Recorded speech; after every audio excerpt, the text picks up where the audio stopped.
What are some of the objects that we can keep at home as per the Ayurvedic principle that can bring prosperity to my home and remove the negativity? Northwest is the most important place of the house. Fire should not be there in the north. If that is there, trust me, the number of obstruction that comes in life is unbelievable. Whether a man is alive, whether he is dead, the pheromones in the rooms will always be present. Whenever you are going to build or go to a new house or something, you hang a spatikam. All the physical impurities, the drishti, virus and microbes and other things, the unseen impurity that can enter the house, stop there when you put the spatikam there. At the entrance, when a person is coming in, put something on the table which will absorb these things. You put spatikam in water. When you bathe, when you use the water for cooking, bathing, purification has happened automatically. The main doorway is very important. So what should you do in the main doorway? Put the kolam or a rangoli. The threshold is very important. Now you'll be surprised to know that every design has got a significance. It's either connected to a chakra, just like Sri chakra. Rangoli nowadays they use stone powder. But actually that is not the thing. You should actually use rice. You can put a small lamp. Fire is very important because it is the connector between the seen and the unseen. That is why you do homam, you do everything through fire because fire is the carrier. Ghee lamp gives you intelligence. Next is gingerly oil. Good to remove the bad out of the house because still represents Shani. So you are actually avoiding trouble coming into the house. When you light a lamp with the castor oil, keep it at least for 4-5 feet away from your eyes. Sit straight. Look at the lamp without blinking your eye for 2 to 3 minutes until your eye waters. You will never wear a specs. In previous days when children were born, they will not put electric light. They will only light castor oil lamps. They say until the child is 2-3 months and all, don't expose it to any other light. They'll always be strong and the development and other things is at a different level.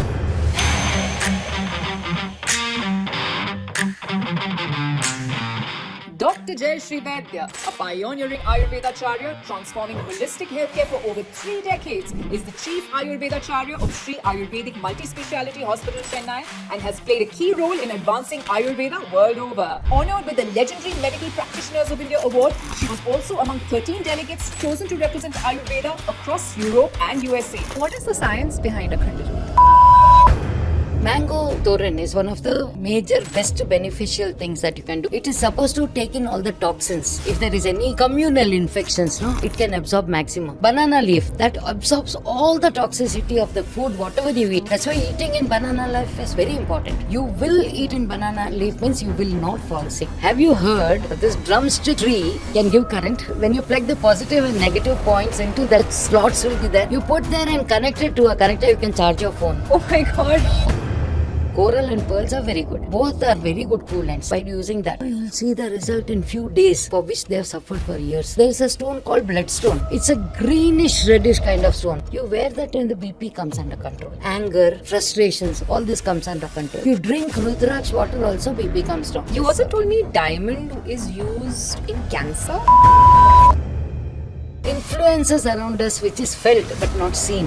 Amethyst works very well. Amethyst has got this property to absorb all the negativity. Preferably all these IT people should wear a towel and pendant or keep something in front of that computer so that all the radioactivity is absorbed in that. Everybody has got 2 or 3 cell phones. So I think basically we should start having it. What is the science behind evil eyes and what are some of the techniques through which I can ward off evil eyes as per Ayurveda? Whenever you comb your hair and the hair falls, you must not just put it anywhere. You should always roll it and put it in the dustbin only. If the hair goes around the houses, it brings power. How can I use the Swarna Bhasma at home? Can you tell us about that? Every organ has its own mantra. Om Rang Namaha. This is for the heart. Can you tell us a mantra for cooking and eating? In Ayurvedic Jyotish, is there any best time, nakshatra, to cure a particular disease? Day for starting medicine. Pusha Nakshatra is the best day because the maximum potency of the herb comes into existence. Dr. Vaidya introduced medical astrology as a diagnostic tool and launched an Ayurvedic surgery division at Shree Hospitals, successfully treating several chronic conditions. It is our honor to have with us on today's Ayurvedic Vastu Jyotish episode of the Body to Being podcast, Dr. Jayashree. Since thousands of years, Jyotish has been used as a diagnostic tool in Ayurveda, which was then removed from its study around 1980. Perhaps because Jyotish became very commercialized, distorted, and even corrupted as a discipline, which continues to be the case to this day. In this podcast, it is about revisiting some of these lost facets by exploring themes such as Ayurvedic Vastu, gemstone therapy, mantra therapy, crystal healing, how to detect positive and negative energies through the use of pendulum. Now, a topic like this has never been discussed on a podcasting platform before, so I'd be very grateful if you can watch the video till the end and share it among others. Namaskaram. I'm Shloka, a classical Hatha Yoga teacher. I'm also a diet and lifestyle expert. If you haven't already, I'd be very delighted if you can subscribe to the channel because unfortunately, 87% of our viewers don't.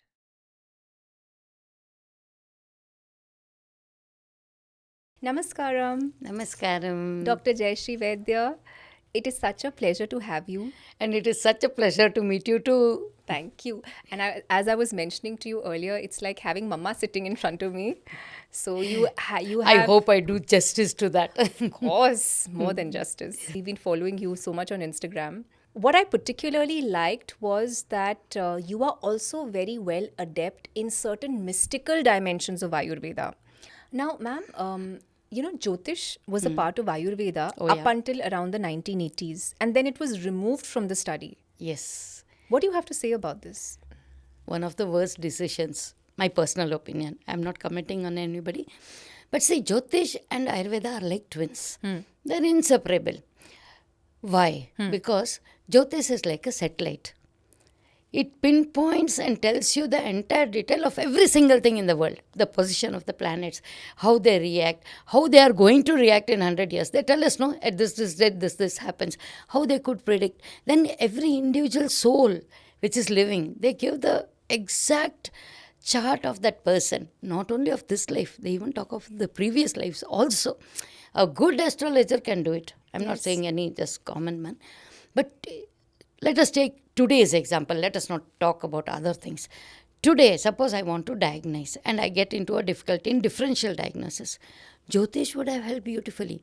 See, there are 12 houses, and even in each 12 houses, what are the planets that are there? Which is his first, second, third, fourth, fifth house, not the natural one, but for every person when he is born, that becomes his first house and all those details, right? And which planets are with it. And when that planet comes to a house which is bad for him, and how long it is going to be there. So when all this information comes to you know when the disease is going to get aggravated. You know when the disease is going to be, it is favorable. You're giving some medicine, it is going to work well. Because this is the period that, he'll be able to assimilate. Otherwise, the body will not assimilate because there is a blockage, right?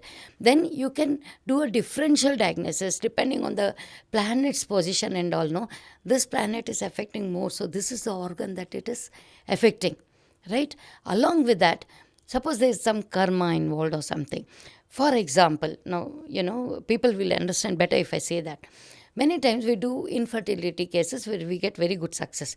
But in few cases, 1 or 2 cases, whatever you do, everything gets rectified, but they will not get pregnant. That's the time we turn our mind.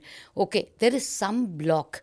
So you remove this block, then they'll get pregnant. And I tried this, and believe me, they became pregnant after that.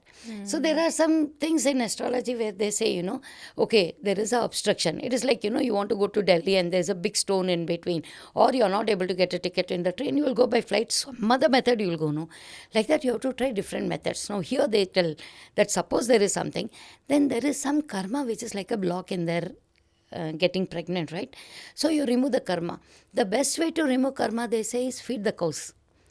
So I just tell them, go, you feed the cow, especially on Makha Nakshatra or on Amavasya or something like that, with full banana leaf. You put all the types of, rices, different types of rice you prepare, along with vada, payasam, and plenty of water. We should never forget to give water. And bananas they love, so you give bananas. And do puja. You do puja and you do this sincerely. To the cow? Yeah, to the cow. And they became pregnant, yeah. How do you say this is hocus pocus? Means we tried everything for so long, right? But it happens. And see, once or twice can be a incident. But when it happens more times, then you know you have hit the right button, right? Which brings me to my next question. Another mystical dimension of Ayurvedic Jyotish is Vastu. So I'd like to know something about Ayurvedic Vastu.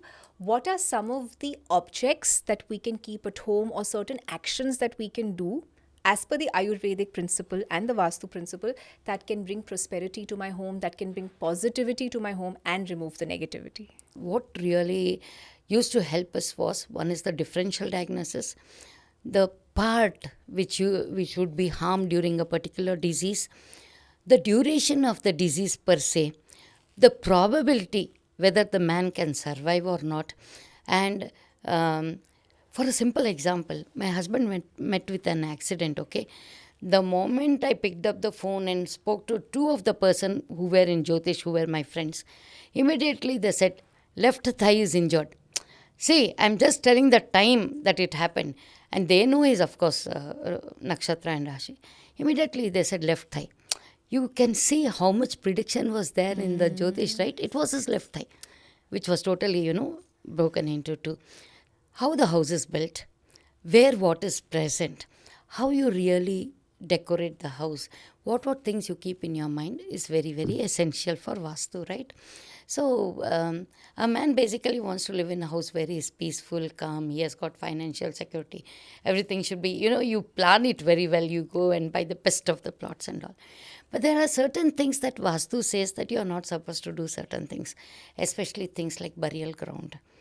Don't go into places or take a site or a house where there is some history. People make a mistake. They don't ask the history of the place they are buying. You must ask. One patient had come and she told me so many mental upsets, terribly. And it was always everything she said surrounded around 3 months. Suddenly it struck me. I said, did you change your house? She said, yes. Since 3 months, she has shifted to a new house. I said, go, find out and come back day after tomorrow. Tell me whether there is anything you can find about the house. She went and found that there was a lady who had committed suicide in that house. That nobody had told her. 6 months the house was vacant and they just went and got it. So what to do now? That was the question. So I told her that first you have to get rid of all these things. Light a lamp, do dhoop, put salt water, do everything that is necessary. And first try to give peace to that Atma that it lives.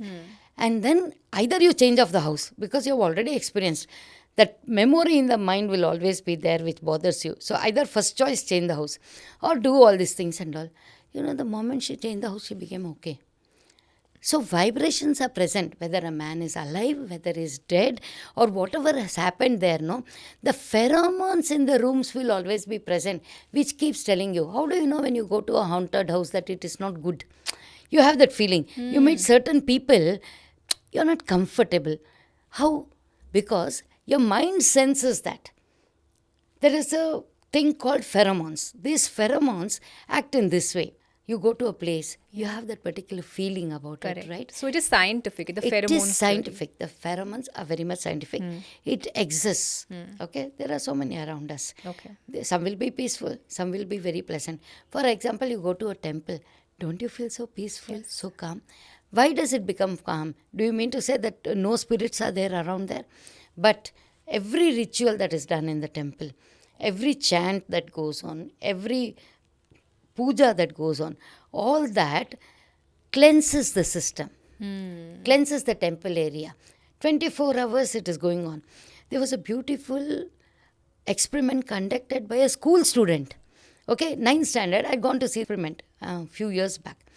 He is showing with that meter there, when they are pouring water, how the meter moves. That much current comes into the idol. Then when they are putting the milk, it goes still more. Like that, all the panchatattvas, when you are putting, milk, curd, honey, ghee, that panchamritam and all, they are putting, everything enhances to a great extent. That 9th standard boy is pointing out to us what happens in the temple when this is happening.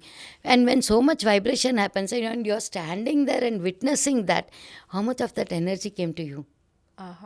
So all these offerings are increasing the vibration. Yes, that positivity, the energy of that Shakti which is there.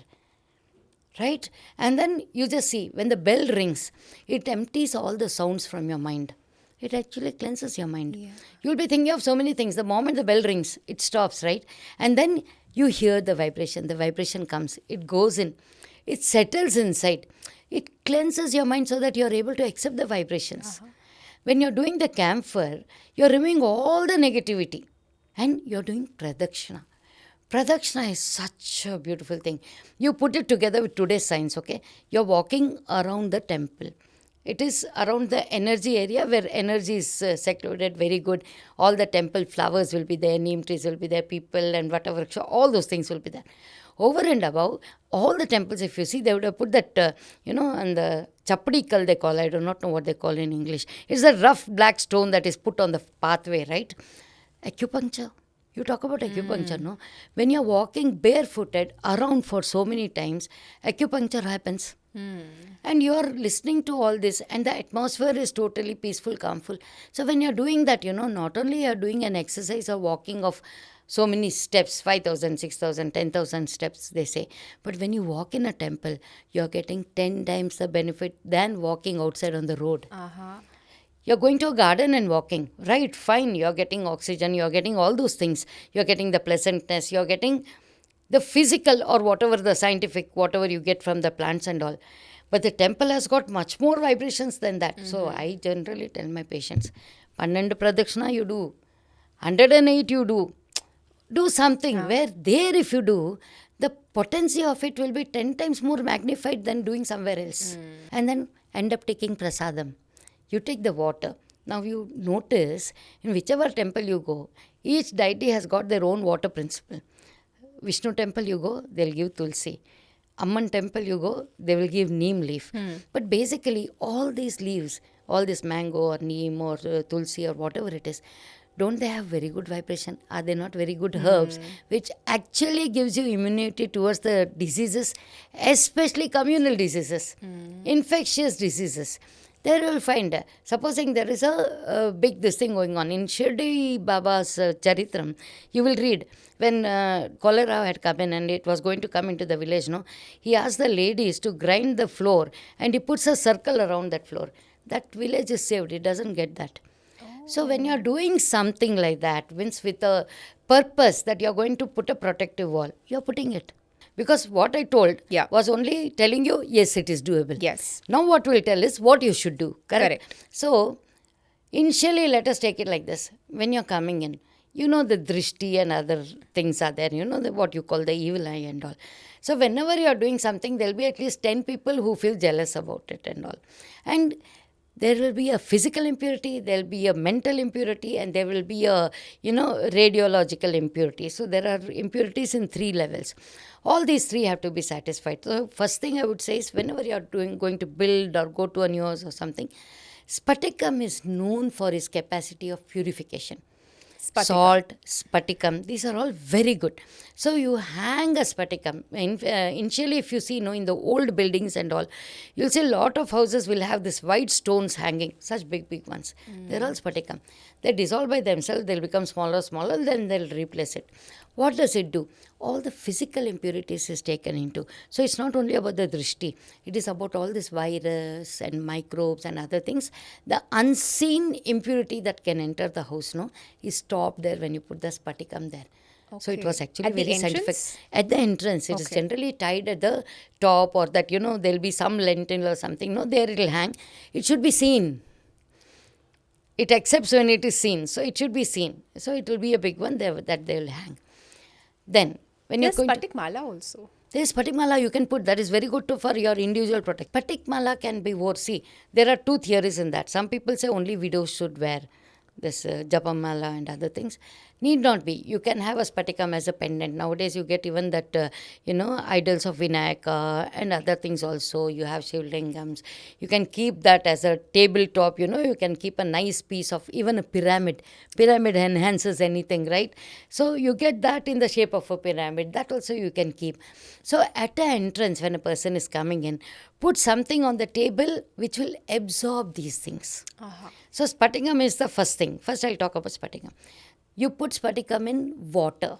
So you have a tank of water. You put Spatikam in that. Automatically when you bathe, when you use the water for cooking, bathing, anything, purification has happened automatically. So many things will get cleansed. Yeah. They used to do it. We used to put it in the well. Every year, just before the monsoon or something, they'll put. So that all the water that comes, comes through that purified. So whether you're bathing, you're drinking, whatever you're doing, that's a very good purification.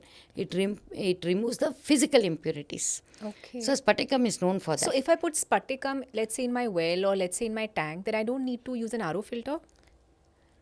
You can see there are two things. One, what they see in the microscope and tell you these things are there. But I'm pretty sure that when you do an analysis, I think I've also read somewhere, when you do an analysis of that, you will find that the Spatik water is a lot purer also. That also gives you a very good result as much as what you do a RO. RO even now is a controversy. Now they are telling that you have to, Correct. So you're losing it didn't out on the hold much. minerals. Yeah, and all. you're losing out of so many things. Yeah. Here, the question of losing out is not coming out much. So that way Spatik helps. So anywhere you keep, even other things like four corners, even salt is considered. The natural salt, sea salt or rock salt. These things can be kept just like Spatikam. So four corners of the room or the house, this Spatikam can be kept. Okay. So that also is a very good protector and cleanser. If you remember, if a dead body is kept in the house, as soon as it goes towards the smashanam, immediately they wash the house with salt water. It's a tradition even today. The moment the body moves out, all the gents will go to the smashanam. All the ladies wash the house. Though he was a close member of our house, right? But the moment the soul leaves, then it is dosha. Okay. Salt also is known. Salt dissolves very fast. Salt is known to absorb all the negativity, dissolve and flow off in the water. So the Spatik ball you can keep in different corners of your house and do that. Okay. So you said, just to summarize, Spatik, I can hang outside my house. Yes. I can put in the four corners of my room. I can keep it as a pyramid on my table. I can keep it inside like water bodies, like in my well or in my tank, so that my water is energized. And you can also keep it in different forms, which is available today as a Vinayaka or a Ganapati or, Okay. They are available in various forms. So What about stones or crystals? very important. And purification. Crystals means generally we talk about purifications, the physical, the mental and the radioactive. So these three comes as a very major part of whatever impurity is there surrounding us. Correct? So physical when you take, then we already spoke about spatics and we gave a lot of explanation. Similarly, when there are mental disturbances or influences around us which is felt but not seen, the unseen influences we say, like I told that suicide case in a house, there amethyst works very well. Amethyst has got this property to absorb all the negativity, unseen negativity of all this existing virus or in whatever name you give, Amethyst is the best. Good quality of amethyst. That's why I said when you enter, you keep something on the table. No, I would prefer a bowl in which there is a spatik, there's a amethyst, and if you have any electronic goods, like right from the radiation of the phone to the computer and laptop, everything, tourmaline should be used. So preferably all these IT people who keep 24 hours on that should wear a tourmaline pendant or maybe a earring or keep something in front of that computer so that all the radioactivity is absorbed in that. Tourmaline has got that quality. Okay. So this I learned through discussions with a gemologist who has written books on gemology and all. So he gave this particular hints and he was saying, if you are owning a big establishment, you buy a big stone, keep it somewhere where people will see, where people move a lot. So all that absorptions will be there. We should use a tourmaline if we are into the work of electronics or we're surrounded by electronics, which I think all of us are. And today all of us are because of the cell phone. Everybody has got 2 or 3 cell phones. So I think basically we should start having it around us. Hannah, in the form of a ornament? Or as a stone, maybe in our purse or pouches or at home, right? Yes. Okay. Generally, if it is exposed, see, I think as far as tourmaline is concerned, maybe a brooch or a pendant or somewhere where it is able to absorb the radiation. If it is in a pouch, I feel the effect may be little less because it is covered by 2-3 layers of the pouch and other things. No? And I do believe that the radioactive or the radiation of these things are really very strong. Okay. Yeah. Cleansing. So you were talking about cleansing. Now you can start. Very important. See, when we have all these things, we mean to say if it is there with 50 years, it will keep absorbing. There's a limit for everything, right? So what we should do, ideal is, whenever you are having all these things and you firmly believe in that, you should also believe in cleansing. So every time, whenever you're having these things, every Purnami, that is a full moon day, previous day night, you put it in salt water and keep it on the sill of the window. So the moon rays, the salt water, or the Spatik water, and this is kept inside, no? Cleansing is done. Then after the Purnima is over, wash it with water or milk and other things, and then start reusing. This cleansing is very essential. So that should be done. Okay. If that is done, then you're So can you give reusing the the exact capacity. technique of cleansing, please? That is what? You take a bowl of water, you put salt in that, so it becomes a salt water. Wash so that the physical impurity is gone, and dip that. It should be fully dipped in that water, and leave it on the sill of the window where the moonlight comes. Okay. That's the best way. The moonlight is the one that which cleanses it, and this also.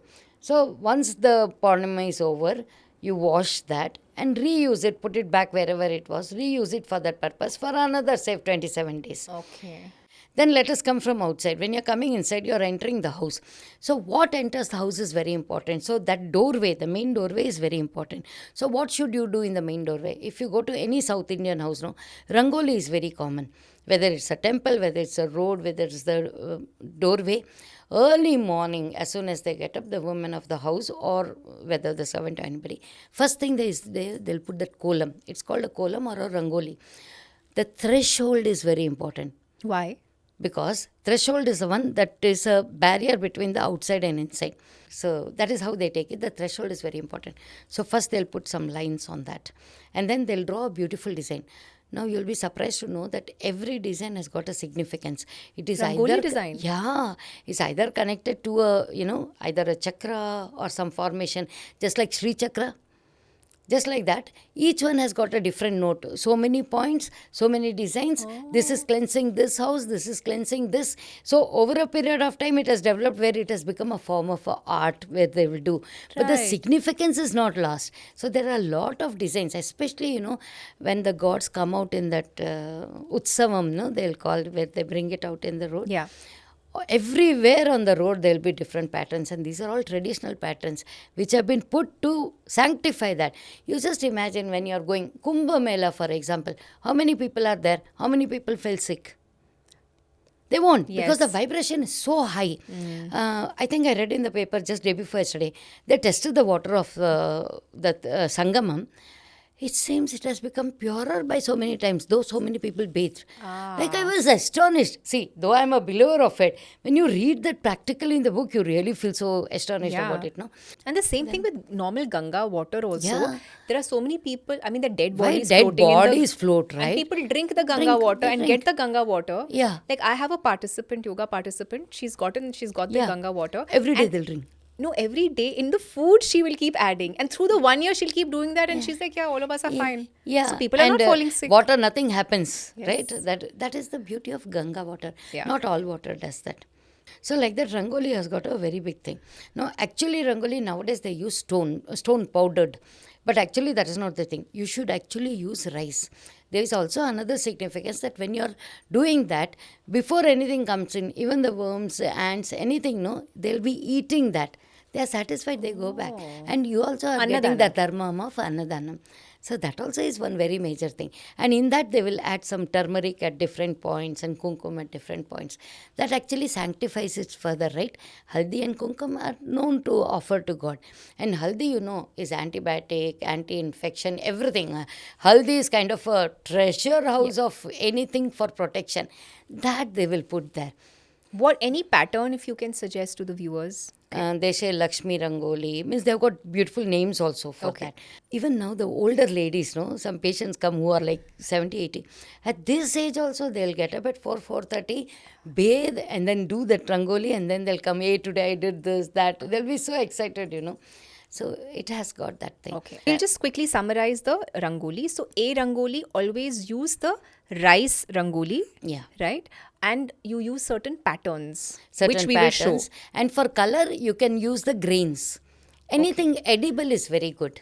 Okay. So like your dals. Dals. Green. Mung dal use karo, so you get the green color, Yeah, right? the Like red that. color and Yeah. things like that. Then kumkum and turmeric. so Yeah. that it can do a cleansing, a further Cleansing also is there, and it prevents any sort of infection that comes in and all. So once you come in, there should always be some, a photo or some significance of the presence of holiness at home.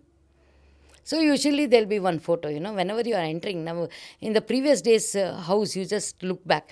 In the threshold itself, they'll have kept that Vinayaka or Dashavtaram or something like that, where you are Kirtimukha. welcoming the God Yeah. inside. And usually one small altar or something there, either in, the showcase or something, where you can put a small lamp. Okay. Lamp fire is very important because it is the in between the seen and the unseen. It is the connector between the seen and the unseen. See, air and sky. Can you see it? You can't. Yeah. But it is there, right? Water and earth is there. Fire is the only one that is connecting the two. That is why you do homam, you do everything through fire, because fire is the carrier. So it brings the form also, it lets the form go out also. For everything, fire is very important. With what you light the lamp is very important. So, ghee is the best one. Ghee is supposed to be the best, the lamps when you light, whether it is for purification, whether it is for any prarthana that you have done, or for anything. Ghee lamp gives you intelligence, it gives you the sustenance. It gives you a lot of things, okay? So, ghee is good. Next is gingerly oil. Gingerly oil, til ka tel, is very good. Not only for goodness, but it's also good to remove the bad out of the house. Because til represents Shani. Shani is difficulties and all that, right? So when you light a lamp for Shani, means he's appeased, he's happy. So you are actually avoiding trouble coming into the house. So that's the thing. Castor oil. When you light a lamp with a castor oil, keep it at least for 4-5 feet away from your eyes. Sit straight. Look at the lamp without blinking your eye for 2 to 3 minutes until your eye waters. You will never wear a specs. So for children and all who have started getting number and all, no, we make them do. It is called Trataka. It's a common yoga principle. You must be knowing, you are a yoga student. So that if you do know, that oil is important, that castor oil. They say light a candle, do it. Candle will not give that effect. It's the castor oil that gives the effect. And in previous days when children were born, the room where the delivered mother and child will be there, they will not put electric light. They will only light castor oil lamps. They say until the child is 2-3 months and all, don't expose it to any other light except the castor oil light. They'll always be strong, and the development and other things is at a different level, they say. Okay. So these are all, some things which we can follow even today. So to quickly summarize, you should always have a ghee lamp or a tilka tel, which is gingerly oil ka lamp, or you should have a castor oil lamp. Yeah. And another thing with fire as a source of energy, it's supposed to be a very good sign of communication. Yes. Campfire stories, bonfires, so I think receptivity, Yes. to become more receptive. Exactly. To become and more communication between the seen and unseen. Correct. Other dimensions of life. Other dimensions Okay. of life. I think the concept of Akhanda Jyot was so famous in our Yeah. tradition. Akhanda Right? Jyot, What is the Jalavo. science behind Akhanda Jyot? 24 hours burning shows total dedication and surrender to God, no? See, even now, whoever can afford and do it, no? 24 hours lamp in the altar will always protect you from any of the things. Something which is coming a boulder like will come as a small stone. To that extent, Yeah. it is a protector. See, fire is something that, cuts off. It doesn't allow you to cross. Mango Toran is one of the major, best beneficial things that you can do, especially whenever there is a big gathering. On festival days, on all these days, it seems it is the leaf which absorbs carbon dioxide maximum and gives out oxygen. One which gives the maximum. So that one. Then it is supposed to be very auspicious. It is supposed to take in all the toxins. If there is any communal infections, no, it can absorb maximum. And then on that they'll put the turmeric and kumkum also. That also, again, antibiotic, anti-inflammatory, all those things. So for that particular thing, that mango toran is very important. And however large our Hindu festivals are, you know how many people throng into the temple. Have you ever seen them falling sick? Even if they fit thousands of people, Banana leaf that absorbs all the toxicity of the food, whatever you eat. That's why eating in banana leaf is very important. You will eat in banana leaf means you will not fall sick because most of the toxicity is absorbed. Wow. And you'll also find it useful that there are some treatments in Ayurveda which we do with banana leaf. Where they'll apply some, medication or oil, then they will wrap them in the banana leaf and leave them out in the sun on the terrace. Oh. Especially for skin disease and all. It absorbs the toxicity, the skin disease gets reduced. Then for hair, we do some hair therapies and all, no? For hair also, you do the massage, you do the application and other things. Then we, tie a banana leaf around it. Then make a hole in the center and put some medicines there called thalam and all. That also gives wonderful result. So banana leaf has got its own thing. Mango leaf has also got a very big benefit. Neem generally what happens is, neem is used as a significance to say there's an infection already inside and you don't want the infection to spread, just like chicken pox, smallpox and other things. No, whenever they used to have, they used to keep it all around the house. They used to put toran, they used to keep it, all the sticks all over, and nobody used to enter and go out. Even if they do, they used to purify the water with that and all. And taking that neem leaf water from the temple and giving it to them on the 7th day, 9th day and all, that was a practice that was followed. So we should always have leaves, firstly at the entrance of the house, mango leaves, which is to welcome people. And you should be eating also on a banana leaf so that it can take in the toxicity and the negatives of everything that we eat. I think not just in terms of vibration, but also the chemicals, because Yes. these days food Oh, is laden yes. with so much Yes, chemicals. yes. So if you're eating on a banana leaf, you can be rest assured that pesticides and chemicals are not impacting you as much as. Exactly. And how do we use neem leaves? Neem leaves can be put around the place wherever there is an infection, so the infection will not spread. It's like a boundary. Okay. So that is one thing. Another thing, taking neem in the form of neem water, Okay. then sprinkling neem water all around. And neem is used in many medicines, especially skin disease. Yes. And another beautiful use of neem, which I forgot to tell, is on the New Year day in South India, especially in Karnataka, Tamil Nadu and all, no, it's called Bevu Bella. That is the jaggery and the neem leaf. That is always cut together, put and offered as a naivedyam, the first thing on the New Year day. Now, New Year day comes in April. Just before the season where you are prone to get many diseases because of the rain and other things. When you take this, it is actually a immunization against the disease that is coming for the next season, especially skin disorders.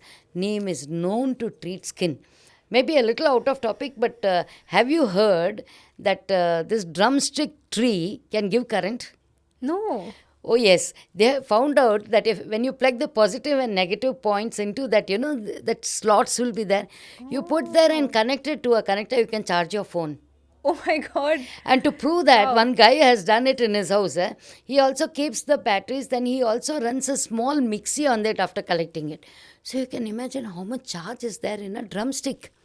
And drumstick leaves and other things are very good medicinal. It is very good potency is there. Yeah. For so many reasons it is used. Vim, vigor, vitality. For everything it is there. For strength, energy.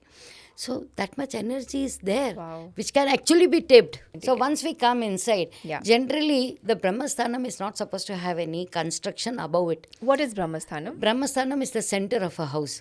So in any old house you go, no, that square in the center is kept open to sky. Because that is the center, that's the heart of the building. So Brahma Sthanathla, you should keep it vacant. One, no terrace.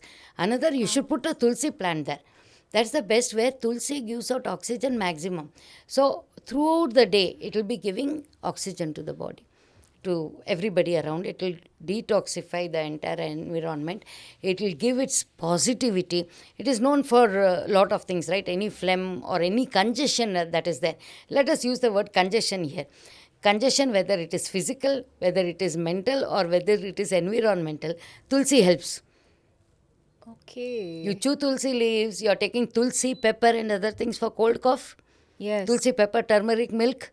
That also is a disinfectant. It takes care of your throat. So when it's able to remove such a big physical congestion, Will it not remove the other congestions around us, which is not necessary? And then what do? You go around that, you offer water. Especially when you offer early morning, when you offer water, it seems the sun's rays that comes, like a prism, like it comes all the 7 colors together. Through that water, it comes and enters. No, it gives a very different, vibrant health to that person, it seems. Health, knowledge, everything comes through that. That itself is a big science that we can read. Wow. So they knew it in those days. They used to do it. Uh-huh. Okay. So that important it was. Especially for ladies, it seems there's a specific more significance of that. Both ladies and gents do, but it is there. But during periods, they will not go towards it. Because many times it has been seen that if a lady with having periods goes and touches, no, it actually fades. The leaves dry. Oh. So it's not true in all the cases. In many cases, it doesn't happen. But it does happen. I myself have seen with my own eyes that the whole tree dries within a day. Oh. Fire should always be in Fire. the south. Okay. Cooking and everything should be in the south. Whether it's a pharmacy, whether it is a house and other things. Why? South, cooking. That is meant for that. The dik is meant for Agni. Even when you're doing all the other things also, south is supposed to be meant for fire.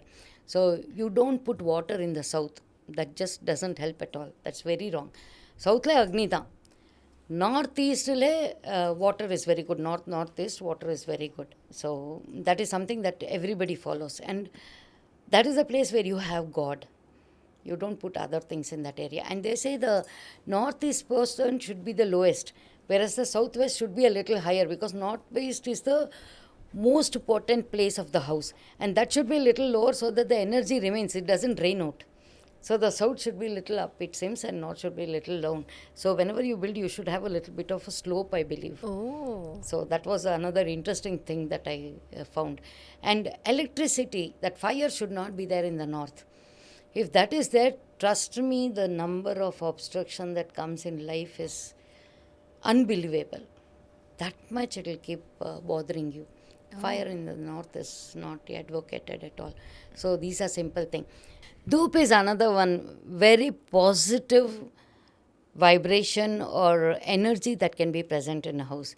When you enter a house and you feel the fragrance, whether it is a jasmine or Sambrani. Sambrani is supposed to be very good because it is anti-poisonous also.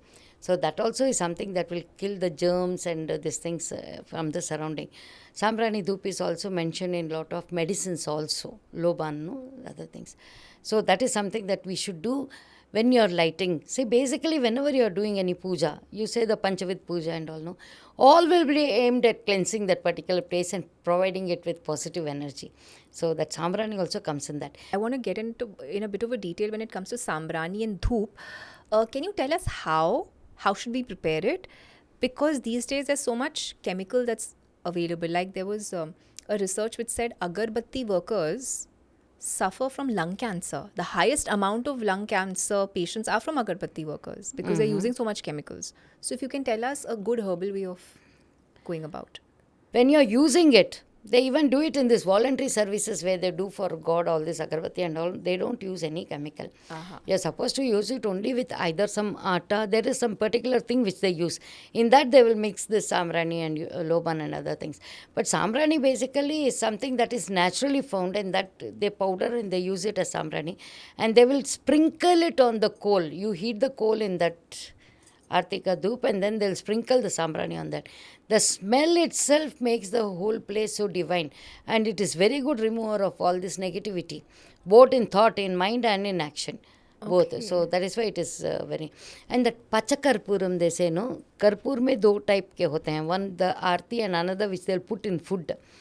That also is supposed to be very good. Now the latest trend in most of the showrooms, whether it is a jewelry showroom or this marriage saree showroom and all, they'll plug in that insane machine, and in that they'll put this karpuram or loban or something like that. I want to come to another very interesting topic, which is Ayurvedic gemstone therapy. Okay. I was stunned when I heard it from you. Now, I am not an ardent believer of gemstones. But when I heard the scientific explanation from you based on the Ayurvedic principles of Vata, Pitta, Kafa, it made so much sense. So for the viewers, if you can please talk us through this topic. Yeah, actually, it's a very wide topic, but probably we can touch a little bit here and there. Two things. One is the gems which we use externally, and one is the bhasmas that we use internally.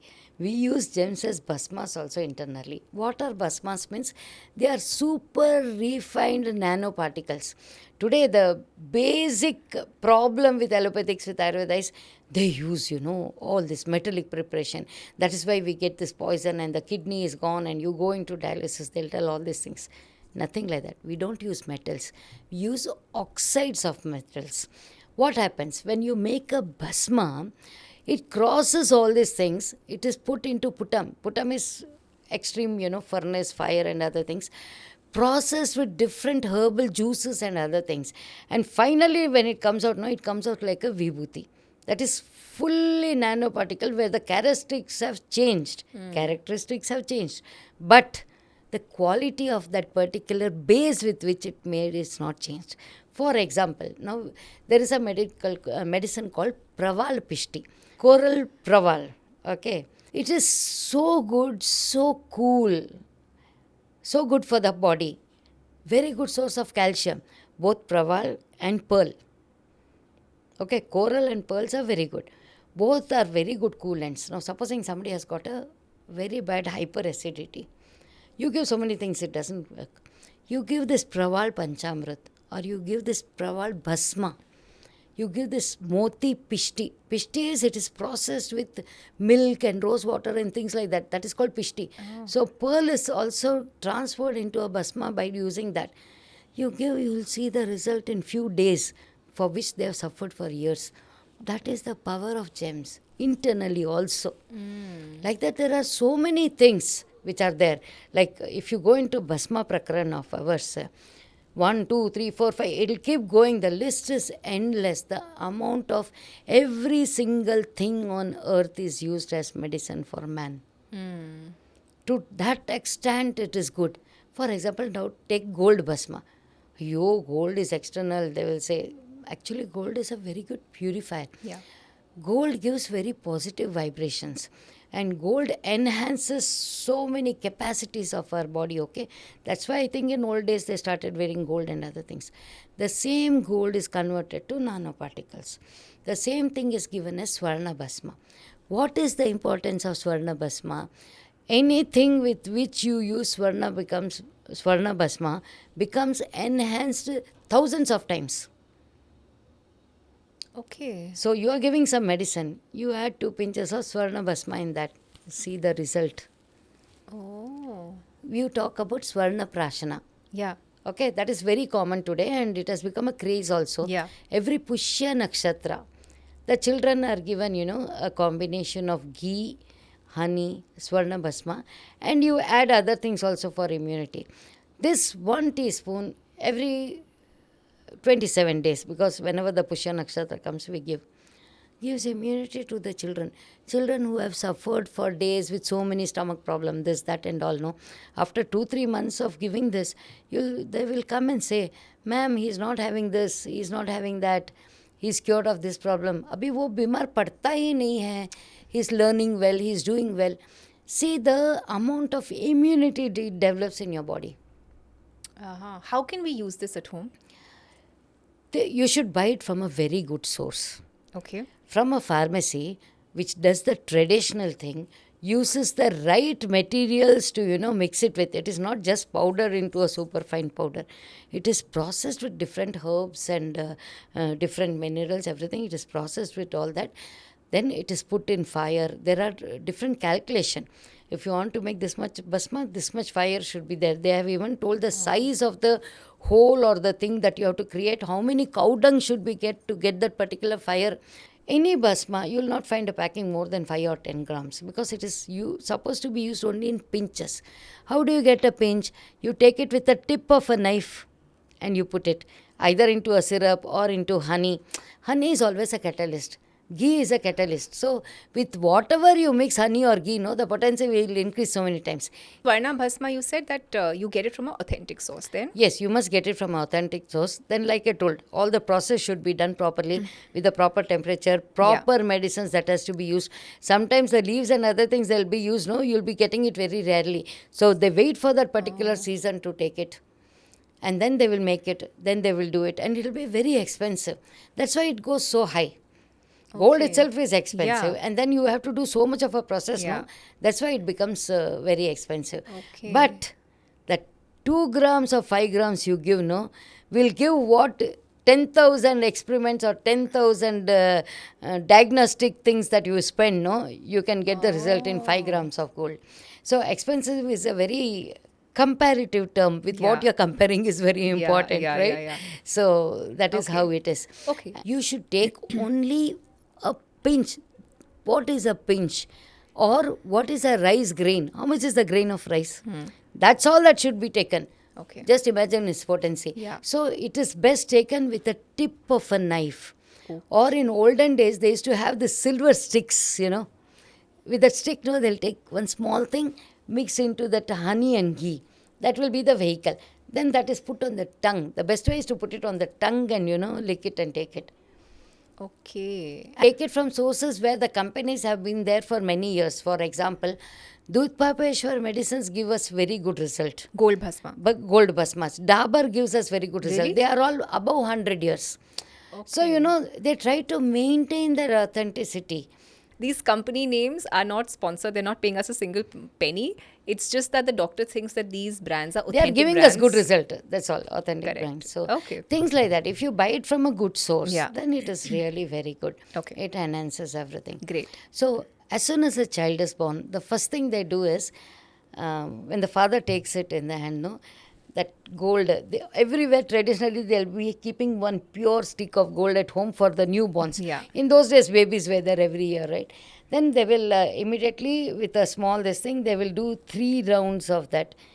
3 rounds only it should be done, not more than that. In that, they'll put 1 drop of honey and this one.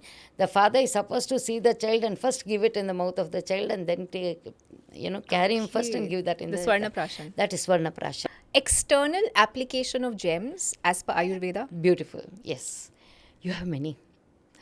The most common, if you take from the olden times, ladies of the house used to always wear pearl and coral. If you remember, 1 pearl, 1 coral. 2 lines or 3 lines they'll be wearing. Very useful for a woman. That's why they used to give that. Because woman is generally heat, Agni, Pitta is high. Pitta high. And suppression of all the emotions, because they are never allowed to. They have to bear everything. Let's be open about it. Today's world is different.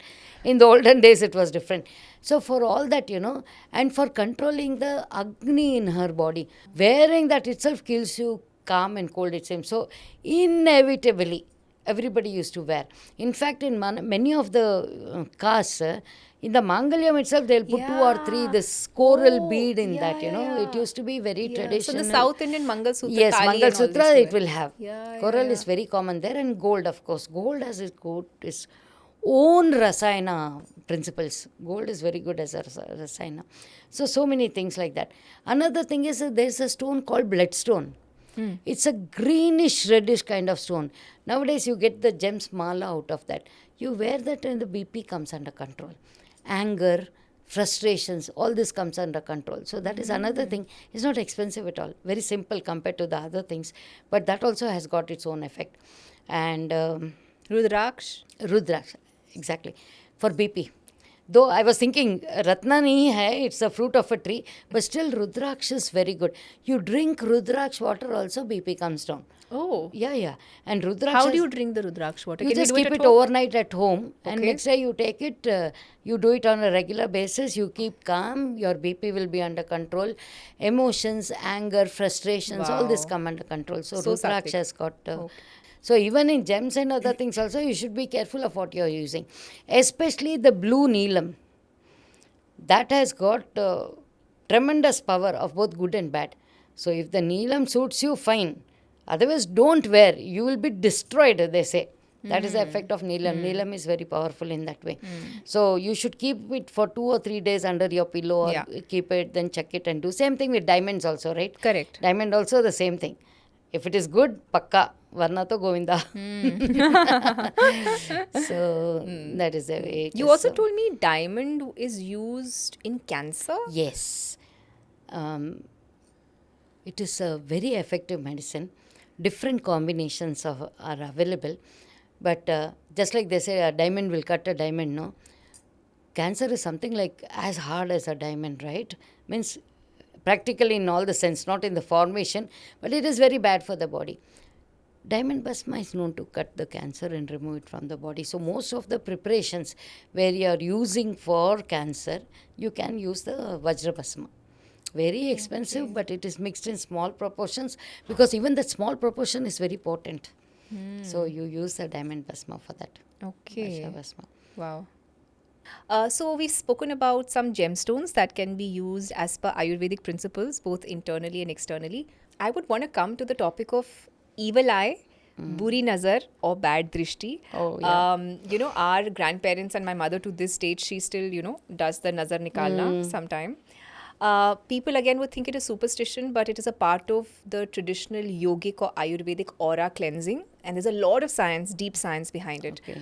So, firstly, can you tell us what is the science behind evil eyes and what are some of the techniques through which I can ward off evil eyes as per Ayurveda? Yeah. You have heard of Reiki, right? Yes. Reiki is based on all these sort of vibrations that go around. The entire thing is all the vibrations surrounding, they try to use that to solve these particular issues and all. The same thing is applicable here. So when you want to ward off a evil eye, one thing we have to admit that in our life, how much ever we are modern and all that, no, somewhere or other, when you meet a person, that you go through some kind of a discomfort or uncomfortableness or emotional disturbance when that person comes. Whenever they come, it will happen. The vibrations of the mind is very, very potent, like we spoke before.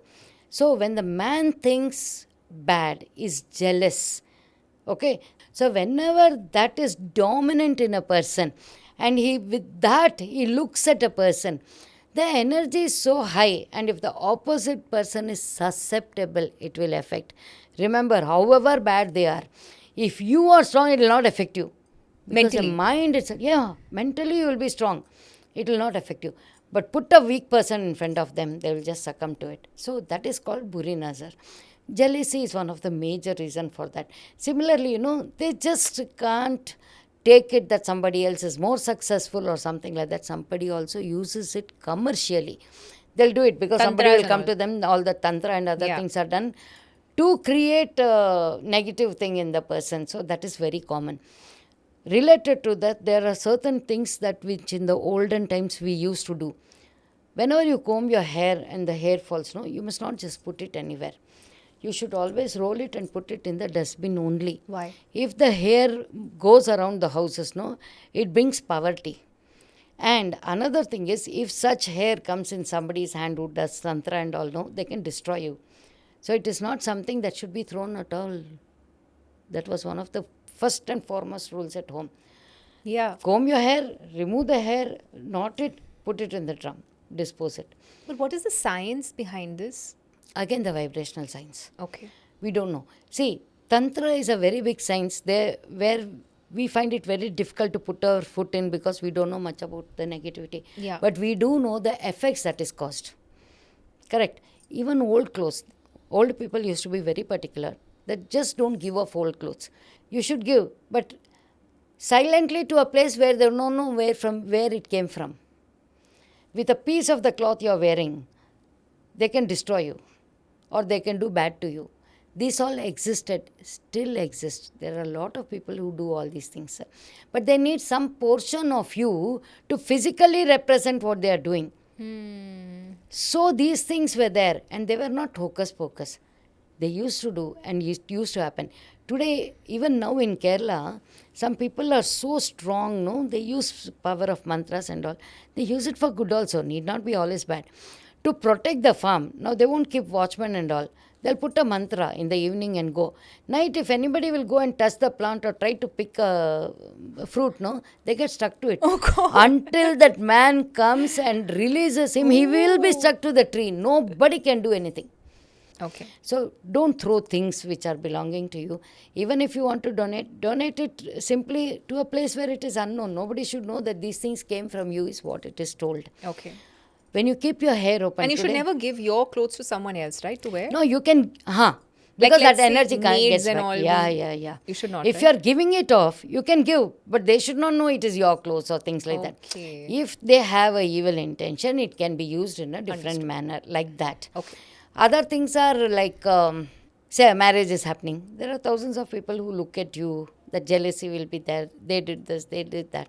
Anytime you pass something and come, you get very good marks. You're going abroad. All these things. No, whenever you come back, at home they will be doing it with the left hand. They will do a cycle around you. Means the full in front of you. They will rotate your hand 3 times clockwise, 3 times anti-clockwise. Then they will draw the force from top to bottom of your leg. Take it, and generally you are not supposed to cross more than one threshold. You should put it in the water. So whenever you are doing, don't do it in a place where you cross 10 thresholds and come. The effect is gone. It should be within one threshold or maximum one threshold. That's Meaning what you is should have believed. gone out. No, you do it in a room. Yeah. Now, if you cross, this is one threshold, the bathroom is another threshold, the common one. Yeah. Then inside the bathroom, there's a third threshold. Correct. It won't work.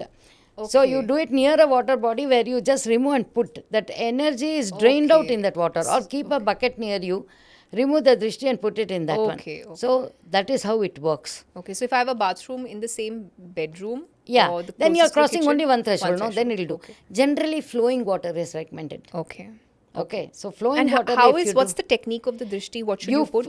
put the salt in your hand, fistful of salt, and go 3 circles in front of the person you want to remove the drishti. Clockwise 3 times, anti-clockwise 3 times, top to bottom 3 times. Then from below you should take it directly to the water pots and put it off. Okay. You have removed the energy from them, and you're taking it and put it into the bucket of water or a flowing water. Sink also is flowing. So when you do that, the salt has this capacity to absorb the negativity.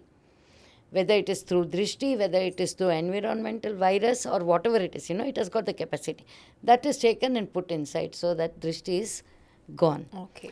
I'm sure there are ways to detect negative energies. For example, in yoga, we know of this great technique where you suspend a rudraksh over a food item, and if it is positive, it will move in the clockwise direction. If it's negative pranic, we say it moves in the anti-clockwise direction. If it is zero pranic, we say it doesn't move. It's static. It's yeah. So in Ayurveda, can you tell us some of these techniques through which we can gauge negative energies? Very difficult. I'll not put it as Ayurveda.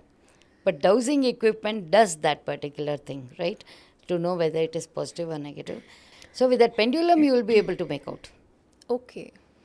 That system of using the pendulum is the dowsing equipment. The equipment is called a pendulum. Okay.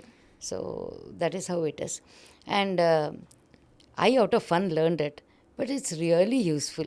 So when you are using that, you can make out the positive, negative. But the first thing a person who wants to do it has to learn to keep it steady. And you should not influence your mind on that. You see something you like, and with that liking you do means that will come positive. That should not be the thing. You should be neutral. You should only be a holder of that. And your hand should not move at all. It will move by itself. Now, whenever you're doing, somebody will say you're doing it. But it is not true. They should learn that. You do 2-3 days practice. 2 days is enough. You can get it. Once you start learning, whole day you will keep doing on different things to find out whether it really works or not. Then you will be astonished and you will believe that it does. So when you hold it, and the pendulum with which you are doing it, whether it is a Spatik one, they use different for different things. Pitale, copper, all those things. So each will have its own vibrations and all. That is there, and the string should not have any knots. It should be free flowing. And there'll be one handle or a bead at the top with which you can hold. And then you do. So I found this very exciting. You go and do it in the washroom. Do you have that now? Yeah, I have. Okay, I'll got show some you forms, that. Yeah. So that we will do all those things, okay? So when you go to a toilet, it will go negative. Oh. Go to the kitchen, go to the puja room. It will be fully positive. You should see the speed with which it turns. So a lady having her periods or something, she's emitting unwanted toxin from her body. No, it's not that she's a Apavitra bad or person something. or apavitra. I love this But science, she's throwing out the unwanted, the blood which was not used for a kid, right? That unwanted blood is thrown out and new blood is formed. That is what is a menstrual cycle. So when that happens, when maybe her hormones are wrong or toxicity was there or something, but the tree dies, means it is so sensitive. That's what we have to understand, that it was very sensitive, it went off. So it was based on this logic that they said women should not be doing something auspicious, like maybe going to temples. Yes. Not only that, not only going to temples, cooking during that period. Mixing with other people during the period. It was not something like chut or like that. One, the girl needed a little bit of time. Otherwise, she works 24 hours a day, right? So when you give her the 3 or 4 days of peace when she's menstruating, I think that was a very kind thing. Yes, absolutely. That is one aspect of it. Which is not, it's not kind anymore. Yeah, it's not kind anymore. They think of it more as a, curse or something No, like that. workplaces don't give you leave. I mean, Nobody gives leave, you have but to work. they do struggle, right? Yeah. So many girls struggle so much during that particular period. So that is one aspect. Another thing, the toxicity that was being thrown out. We don't want the toxicity in the other people who are surrounding, no? Especially people who are doing mantras, who are doing japas regularly. I'll tell you one thing. See, many of my ancestors themselves used to work in the temple and other things. They were priests and all, right? So, one of our uncles had come to our house. He was eating food. Suddenly he got up. He said it has become apavitra. The lady in the house had menstruated. Just nobody knew, right? She just went and came. But he could feel that negative sense because they are so tuned to positivity that a little bit of something comes in, no, he could make out and tell. So he said, no use of starting anything now. Wait for 3-4 days, then I will teach you a new mantra. These are all unbelievable. Means, see, at least my age people, we have seen these things happening. We know this thing happens. No, the same thing when we were in our high school or something, and there was this theory, no, that you should not touch people, you should not embrace people, because that you should maintain that thing. Chut achut. It was not chut achut. When Corona came, everybody started believing it. That time they said, no, yes. Yeah. Now the same thing when they did, it was chut achut. When Corona and science tells it, no, then they will say, keep the money on the compound wall and go, because we don't want to touch it. Right? Initially, also, traditionally, we always did namaskaram. Huh. We never hugged. Hugging came from the West. Yes. Because we And understood this. And now correct. there's a concept of Runanu Bandha also. Yes. If you're aware of that. Exactly. Even touching and handshake can It lead is to Runanu exchange Bandha. of karmas. Another thing, when you're folding your hand, automatically, you are bowing to the soul in him. You are not bowing to that man or making him greater or less. This God is saluting that God and saying, Namaskaram, I bow down to the God in you. Yes. That was what it meant. It doesn't mean that that fellow was greater or this fellow was less. Correct. And by doing that, the enmity vanishes. How much ever that fellow will have a negativity, he will not be able to use it against him because his hand is folded. The vibration go. However bad that karma that fellow will be thinking of doing to him, he will not be able to do because that protects. The God is here. He's saying, my God salutes to him. So the God is here. How that negativity will come and affect? So by doing namaskar, I cannot cause evil to you. You can't cause evil to me. Yes, if you are doing namaskar to each other. But even if you alone do also, you are protecting yourself. You are giving good and you won't accept bad. Wow. And the same thing is when people in the north, even today, the North Indians are great in that. Elders will come and pav chute hain. Yeah. See, in South, it is gone. The tradition is gone. It's not there so much. There, they will do it in the station, in any place you see, pav lago. Yeah. That thing is not there now. If they come home, they will do for the elders, but that thing is not there. When you bow down, you are accepting that he is a person. You are accepting his blessings by touching his feet. All the positivity. See, when somebody comes and touches, automatically your brain will go positive. And he'll bless you. He's touching my feet. So that karunyam comes, no? So he will say, Nalla iru. Have you ever heard say, go die? They'll not tell. They'll say, be good, be healthy, prosper. Automatically it'll come from his soul. These were methods to protect you. Yeah. And gain. This is not only protection, it's also gaining from the other person, right? So basically, when a woman is menstruating, this because it is very important for the viewers, given that we think of it as discrimination. There are so many things that traditionally people said a woman couldn't do. It was not because of discrimination, it was because of the vibrations. Now, this question's idea actually came from you, and I was absolutely shocked pleasantly when I heard about this, that every organ has its own mantra. And if you chant that mantra for that specific organ, it can become more healthful and you can get rid of the disease. Superb. Can you tell us about this? Yeah, because after all, everything are 5 elements, whatever you take. Whether it is a mantra, whether it is the organ, whether it is the balance, imbalance, everything, there is nothing more than the 5 elements. So, there was this music therapy, you remember? If you want rain, you sing that and you get the rain. Yeah. Okay, fire is also induced. What is it that induces? It is sound. So basically, sound has got a infinite capacity to do whatever you want. So you use that in the proper form. That is where the mantra shastra came into principle. And initially there was no book or where it was written, because the chanting was very essential. You should chant in the correct way. So, it came from one descendants to another, Guru Shishya. It came only by chanting. That is why Vedas were chanted. And it has been scientifically proved that the more the chanting they did, their brain grew. Yes. So beautiful, Yes. no? So, that proves that the mantras has got its own effects. Om Hreem Namaha. For lung and the fever, this is a very good mantra. Okay, how many times? See, now time depends on the person. They may say 3 times, they may say 12 times, 24 times. Generally, that 108 is the kind of a target. But not everybody can do 108. Correct. They will do in divisibles, like 54. But generally, these kind of things, not 12 times, 24 times. Okay. Like that, depending on the intensity with which you want to practice that. Okay. Sometimes say, okay, you are having a digestive issue for the liver. Every day when you are doing the puja, 3 times you will tell that mantra and go off. So it's all depending on the convenience of the person and the conviction of the person that it works. Okay. Then Om Hreem Namaha. That is for the heart.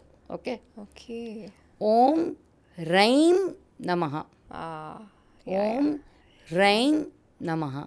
Om Hreem Namaha. This is for the heart. Not only heart, digestive organs, liver, gallbladder, pancreas, small intestine and jaundice. So basically Pitta oriented. Okay, done. Then the third one is Om Raum Namaha. Large intestine, elimination of waste, constipation, gas problems, all the problems which are in the lower abdomen. Vata. Okay, so Kafa, Pitta, Vata. I gave you 3 mantras for all the 3. The third one is Om Raum Namaha. Om Raum Namaha. Om Raum Namaha. Generally, we are supposed to chant 3 times. So This is for? large intestine, elimination of wastage of elements, constipation, gas, for all these things. So, supposing you are a constipated patient, you can use because that. when you're saying Om Raum, I can suddenly feel this part getting activated. Yeah, because that is the activation point. See, you feel that because that thing is getting activated. Yes, super. Correct. What are these mantras? Why are they so effective? We have to think. Every day you do puja. Any pandit that comes, any occasion that is there, you do this puja. What do they do in the puja? Actually, if you see systematically, first they invoke the Lord to come. So each Lord has got his own mantra or the Bijakshara of the mantra. So they will chant that, ask the Lord to come, sit on the asana. Then they'll offer flower, they'll offer. So that is a whole procedure, right? But the system remains the same. Supposing you are doing a Mrityunjaya mantra, because that man is very sick, you want to conquer the death. Correct? So you do Mrityunjaya mantra. Now, you want to remove any obstacle. You'll do Vinayaka. Correct? Ganapati, Homam and all things like that. You want to cure a person or some health issues and all. Dhanvantri is known as the Lord of, health. So, Dhanvantri mantras can be done. When there is an epidemic around, then you do it in the form of Homa, because that will cleanse the entire atmosphere. But all these are dependent on only the aksharas. And the combination of aksharas is the mantras. And these mantras have been decided right from the primordial time, where the mantras were occurred from the nature. They say when the Damru was Shiva's played. Shiva's Damru was played. 1111 Bijakshara came out. Yeah. Correct? So that is where it started. And then it was strung like a mantra. And then over the period of time, it has come. How do these mantras work? Very interesting. They're all based on vibrations. Every akshara is based on vibrations, right? Each has got their own individual identity. Correct? Shloka has got her own individual identity. Nobody can replace you. Like that, every single person will be like that. Every mantra is like that. And the vibration will be such that they act on that particular organ or that particular chakra or that particular deity. They actually bind it.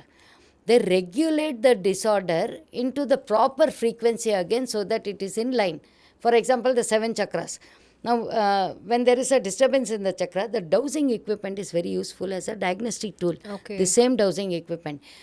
You keep it around the chakras and you see whichever chakra is really not functioning, there it will be reverse or it will be stagnant. It will not move. So you know which chakra is wrong. So what will happen? The sequence or the connectivity is cut. So there is disturbance. You feel all the profound sorrow and all those things, no grounding, all those things. So when you have to rectify that, now once you know which is wrong, use that Bij mantra. So what will happen when you're telling that, the proper vibrations will start. Now there's a very good scientific experiment that I came across that talks about this. Okay, it is an equipment and what they do, they spread the grains, sesame seeds or sand on that one, and then with a bow or that string or something, they'll make a sound. Every time they make that sound, different patterns are found according to their vibrations. So beautiful. You will see the form of, Shiva or of temples or of different, that Rangoli is what you do, no? The same form is seen here. So Rangoli is another form of mantra.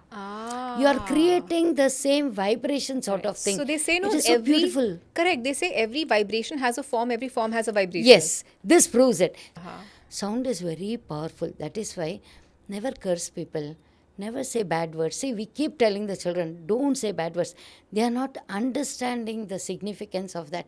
Every day, every statement, they will use bad words. Correct. They'll not use beautiful names. Yeah. Senseless, no meaningful names. Today you see, some name they'll keep.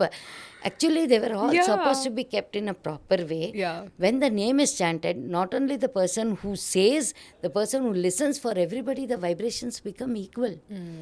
You keep God's name for the children and then you keep calling him 10 times. Correct. Don't you feel the connectivity? And the connectivity of that person with the mother or with anybody who calls will be something very different. Correct. Now you came sub-mother, Jolly, Wally, whatever. I don't know. So many there are names such as sub-things X and Y also. Yeah, that is very, very funny. And it has no meaning. Actually, if they are of the wrong note, that man will have lot of trouble. Astrologically, there is a mention in the science that when the names are wrong or wrongly pronounced, or that is the Bijakshara, which is not in good frequency with the person who is there, it gives all negative effects. You should never play with sound. Never play with sound. These days, ma'am, people keep pet names. Like, Siddharth becomes Sid. Ama, that's all very wrong, actually, that. And then think of the discourse and the music. So, they all go into a vibration where they make them more violent. See, the drums are war drums. How they'll be? Yeah. It actually gives you that, energy and that force, that fiercefulness that you have to fight.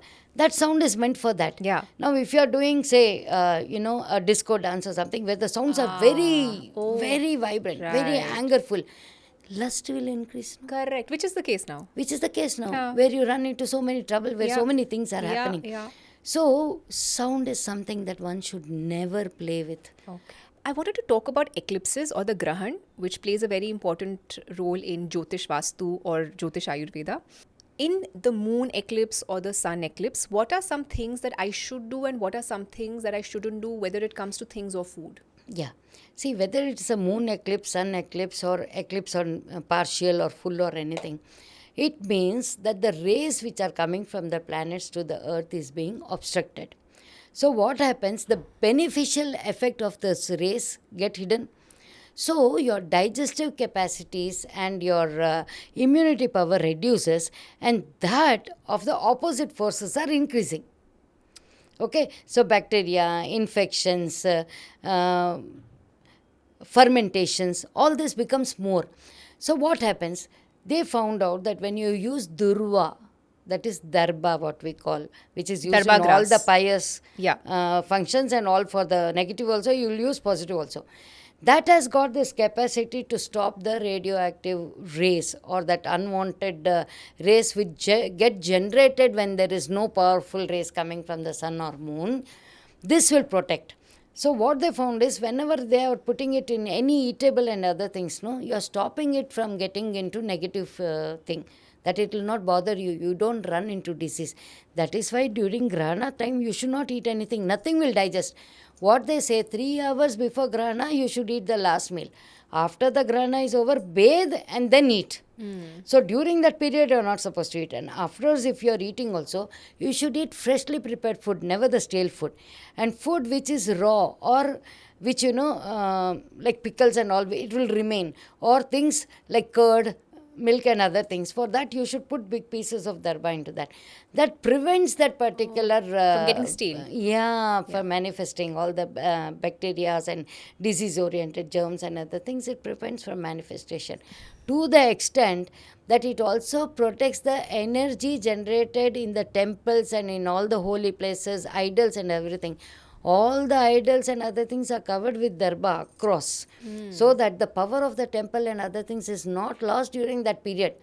The dark forces don't come in, because after doing everything, if the dark forces come in, you're That lost. can also come within you, right? When you eat, you open your That mouth. is why. It can come That is through why it food. is not supposed to come. So you're not supposed to eat anything. In the temples also, they'll do everything and they'll close the door. Afterwards, when they open, they'll wash the whole thing again, then do all the proper, invocations again, and then set and do. The same thing for the food also. So having a bath after a grahana is equally important. It's not that, oh, chalta hai, because it has got its own effect on our body. Just like the food gets fermented, our body also negative things happen, right? We have to take care of our body. Correct. So all this is important. Another question that comes up in Ayurvedic Jyotish is there any best time, nakshatra, for, let's say, the onset of a particular disease or to cure a particular disease? Because I've heard that even operations in older days used to happen through Ayurvedic Jyotish. You know, which organ can be vitiated in which time and in which ritu, which season, as per that, an Especially operation. the planetary movement, the effect of the movement on that particular person or this thing is very, very important. So that was definitely seen, and no operation was done without taking that into an account. So Jyotish was very important there as far as the time, the success and other things was concerned, which today it is, just done as a casual thing. But here what I would like to mention is, now when we are starting different medicines, first comes the question of emergency. In emergency, you don't have to see anything. The life of a person is more important. The moment there is an emergency, give the medicine. That time you don't see date, time, place and all. But suppose it is paralysis or some disease which is there for a long time and you have to do. At such cases, what you have to do is, you have to see some good time which is relevant to the person who is going to take it. If there is a delay of one day also, it's okay. Generally on Ashtami, Navami, on Tuesdays, Saturdays, Ashtamis, Navamis, we don't start anything new. No operation. You should not do any operation. Generally, we would avoid. Okay. A person who is into astrology will not do on such things. So, some people say maybe Tuesday is good. So, there are some sections of people who believe different things. But everybody has got a belief that in this days you don't do that. So, you choose a date. Actually, it is very personalized. More than we saying that these are wrong. But anything which is general, ma'am, something that can apply for Yeah, everyone. that is that Ashtami, Navami, Tuesdays, Saturdays, we don't start. Sunday is good because Ashwini and all that, Sun. So, Sun is always, Ashwinis are the physicians of God. So, blessings of the medicine will always be there. So, Sunday you can start. So, like that, there are different things. So, depending So on Sunday you can start a medicine, you can get operated, you can visit a doctor. Yeah, generally Sundays are good for medicine. It will bless you like that. Monday is good for anywhere where Pitta is dominant because it is ruled by moon, So moon will always take care that the pitta subsides and all. Like that, there are different things. Now, more than that, disease-wise also, time-wise it is important. Suppose there is a disease both on the head and this, then you have Head to take head and lower part of the body and upper part of the body. Then you will take it at different times, twice a day. Day for starting medicine. Pusha Nakshatra is the best day because Pusha Nakshatra is good where the maximum potency of the herb comes into existence, they say. Wow. That is why we give Pusha Nakshatra and we give all these medicines and all. No? So Pusha Nakshatra, especially even for preparation of medicine, if you have to get something, no, we'll get on Pusha Nakshatra day and all. So one of the best day, if you see, that is Pusha Nakshatra. That is one point, okay. Then Sunday and Ashwini, if it comes together, it is very good to start any of this thing. So that is one point. Sunday and Ashwini, just finish that. I mean, Sunday and Ashwini, if it is there. Ashwini and Nakshatra on a Sunday is very good to start. But that will come rare. You won't wait till there. But if it happens, that is good, right? Okay. Monday, Wednesday, Thursday, Friday. Very good. Monday, Wednesday, Thursday, Friday and Sunday. For any person. Okay. Monday, Wednesday, Thursday, Friday, Sunday. All that things. So Tuesday and Saturday is home. Surgeries, which is the best day for surgery and which is the day? Surgery is more individualized. You have to take it individualized. Ma'am, can you tell us about some unfavorable tithis as per Ayurveda and Jyotish? Yes. So I'll mention a few. Okay, it's interesting. Chaturthi, Shashti, Ashtami, Navami, Dwadashi, Chaturdashi, and Amavasya and Purnima. They're all not good. For taking medicine? Unfavorable tithi. For taking medicine, starting a new treatment, you're taking a Panchkarma treatment or going for a surgery. These are a no days. Wow. So this tithi is no. Preventive like allergies, seasonal Panchakarma, Rutus. For this all you should not see the time. See, if there's a seasonal allergy, you know that the season is coming, then you should take the medicine. Means for that time is not essential. Okay. And supposing you are having loose motions, you don't wait to see a time. Immediately you will take a medicine, right? So those sort of things you don't need to see the time. That is important. You know, there are certain colors which help to pacify Vata, Pitta and Kafa. This was very interesting. Sunday being the sun god, you know, Surya is dominant. Correct, no? Moon Monday. So Chandra or Soma is dominant and it is for the moon god. Mars is Tuesday. So Mars influences Tuesday or Mangalvar. Mercury is Wednesday. Then Jupiter is Thursday. Brihaspati or Jupiter whom you call. Venus is Friday. And it is linked to the Shukra Dhatu. That is the sperm and the ovum and all. And Saturday is Shani, the representative of worry, pain, all these things. He's the person who is the best spiritual guide. He makes you come out spiritually.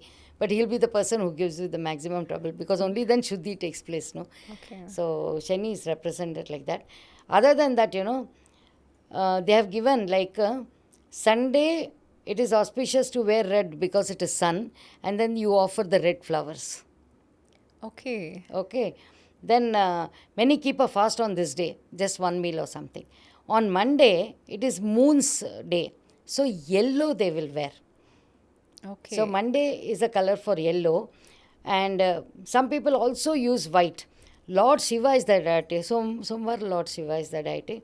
And they will offer white flowers. Also because Mars is Pitta, so Pitta Shaman, right? Pitta, so see the opposite color, I think, correct? Yeah, so Pitta Shamana, that's what. And Monday is also associated with moon. So silver, light grey, blue, all that will come off in Cooling Monday. colours. Cooling colours will come on Monday. Moon, so cooling colours. Then Tuesday, pink. And associated with Lord Hanuman. So that Sindoor, all those things come into play. And it's also linked with Mars here, the angry planet. So pink, red, that goes into Tuesday. Colors, yeah. Then Wednesday is green, emerald. So on that day, Lord Vittala or Lord Buddha. These are the deities which is linked with Mercury. So they like green. So that day you will wear green generally on Wednesday. Thursday it is orange and yellow, Guru. So goes more for Guru, Vairagyam, all those sort of things. And Friday is blue. See, blue, aquamarine, jade, these are all combinations where blue and green will be a mix. Okay. So that is okay on Fridays. This is associated with Shakti. If you take it in the form of Shakti, white will come in. So Friday, white also people will wear. Otherwise, it is that bluish greenish shade. And Saturn, yeah, is a color of royalty. So purple, but black, indigo, that blue, that darkish colors Correct, come yeah. into picture. And they are all associated with the wrath of Shani. And in Indian villages, they will visit the Shani shrine and make offerings of black oil, sesame seed oil, Yeah. because Shani ki sesame seeds is one of the best. They'll also donate dark clothes on that day. And the psychological effect of warm colors. So, bright warm colors, that is red, orange, yellow, will stimulate the energy and happiness. Cool, subdued colors like blues, green, purples are soothing and calming. So, if you want to keep yourself soothing and calming, those will be the colors. Bright, warm colors are best in rooms for entertaining, like the dining room or kitchen. Whereas cool colors are best in spaces like bedrooms, washrooms, and other things. I heard one Vastu person say that in a house, best is white, cream, and light colors. Don't go in for dark colors because it has its negative effect, was something he was specifying. Okay. Never thought that Ayurveda could encapsulate so many mystical dimensions and something which was not really directly related to health. But we see that how all this that we have discussed is in fact so much related to health. Yeah, actually, Ayurveda is a way of life. Yeah. Okay, it is both preventive and curative. How a man can live healthily is the most important thing without imbalance in either the physical or the mental body or the environment. So, it always spoke of keeping the planet in balance. So, all the signs automatically come under that. They are only manifestation of the different forms. Yes. Superb.